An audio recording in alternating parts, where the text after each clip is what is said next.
Seorang oknum PNS yang mabuk, mengamuk, dan memecahkan kaca di kantor Dinas Pendidikan Kota Makassar.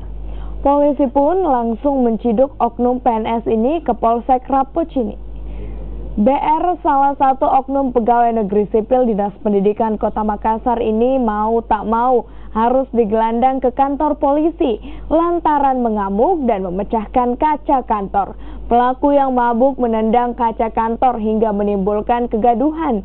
Diduga BR mengalami masalah pribadi hingga menenggak minuman keras di saat jam kerja berlangsung.